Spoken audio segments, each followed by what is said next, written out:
Hey everybody, I just have a kind of a brief home improvement short for today.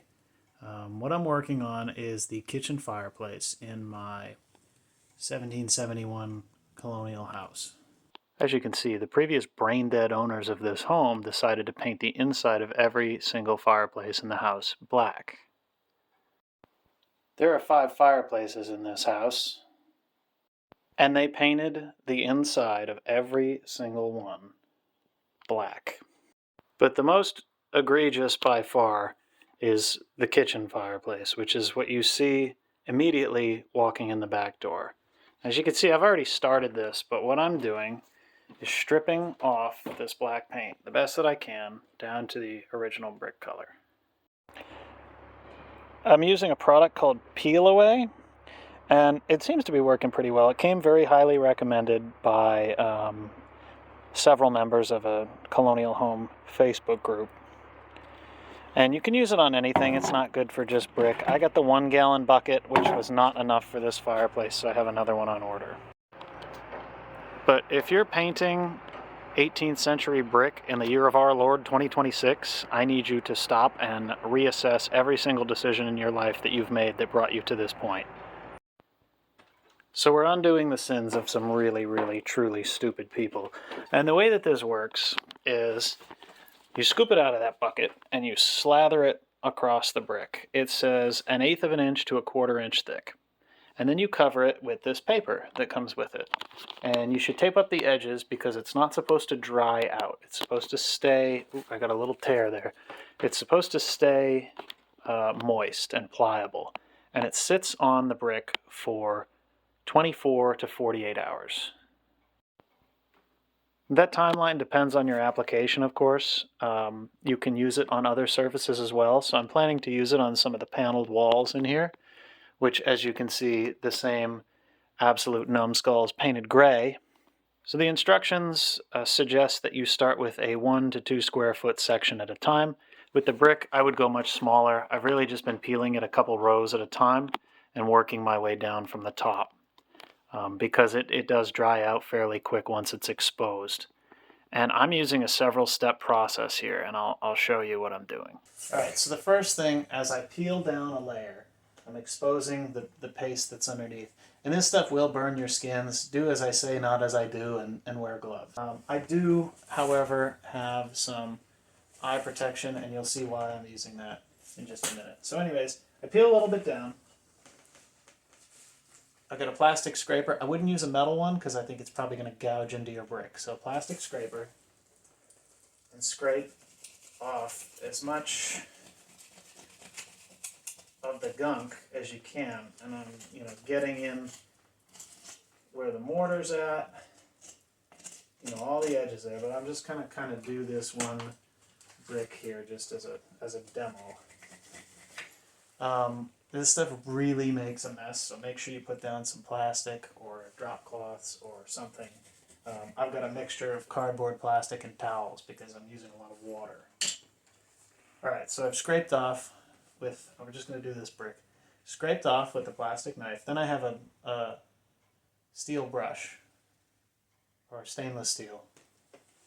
I got a bucket with some water, wash it off, and scrub.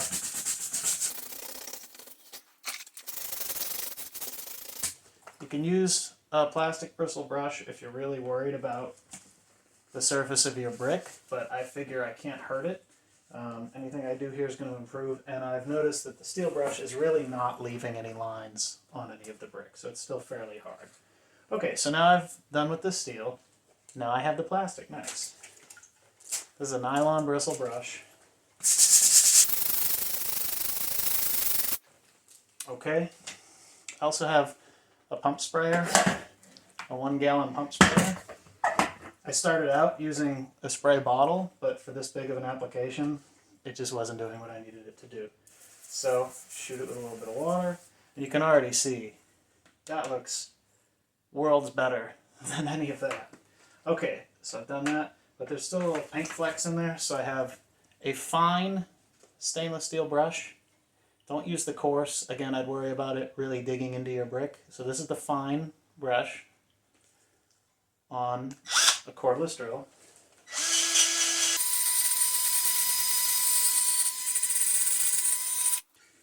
That really gets in the nooks and crannies there and gets out a lot of that extra little paint. A little more water. Brush away the gunk.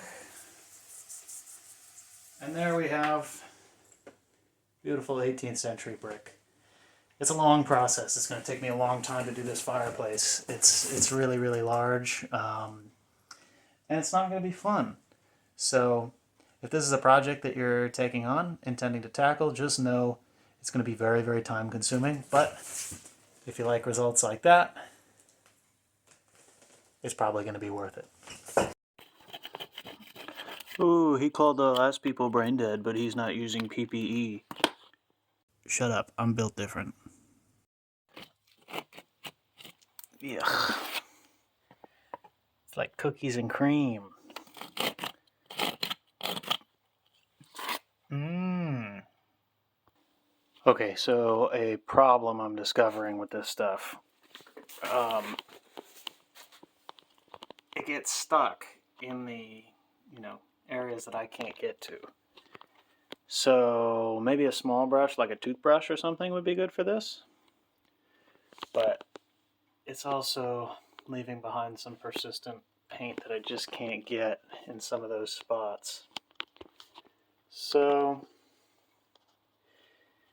also we're almost to the bottom here, and I have made a horrible mess. So keep that in mind for your project. Definitely do some good prep. Two things. One, do like I said before and wear gloves, because this stuff finds cuts, and boy do I keep getting a lot more cuts because I punch the wall when the brush slips out of my hand. So yeah, it burns. It burns. The other thing is that the sprayer has been just invaluable. I mean, I would have never gotten through this with that little Windex bottle that I showed you before. However, all that water has to go somewhere, right? Fortunately for me, somebody drilled a bunch of holes in the floor at some point. I'm thinking maybe it was to run lines for a radiator, and so the water's just going down there and going away. And I went down in the basement and to see if I could find it, and I can't. So problem solved, maybe? Anyways, I'm on my very last row, and it's very, very difficult to get down in the, corner where the floor is. So I broke out another drill bit. This is a, flat one instead of the cup brush that I was using before. And I think that'll also help get into some of like the little grout areas where there's some paint left. Again, use the fine, because maybe you don't want to damage your bricks, but mine look pretty good. I don't see brush lines from the wire brush.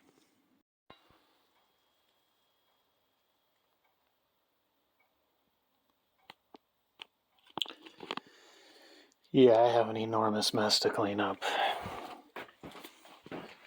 But doesn't that look better? I don't know. I think so. It's gonna get a final, sponge and wipe and everything, and see if I can't pick some of that leftover peel away out of the corners there. But that's so much better than that. And there you have it, the inaugural burn in the freshly stripped fireplace. Well, 2 out of the 3 sides anyways, but it took about 4 hours a side. My brother did the right side, and it was just, the prospect of doing that third back side there was a little demoralizing, so we decided to push it off for a little bit. We had the permits and everything ready to go from the town and the go-ahead from the insurance company, so we decided to make use of this fireplace. And that's the most important part, right? Make sure that this is safe and ready to go.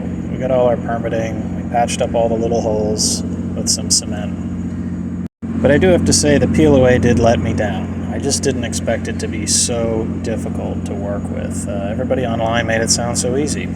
And maybe that was operator error. I don't know, but just beware of that in case you decide this is something you want to try. But anyway, thanks for watching, and coming along on this journey with me, this nasty, disgusting, gross, poison-filled journey.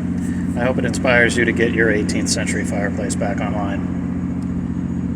Or not. Again, make sure it's safe. Thanks for watching.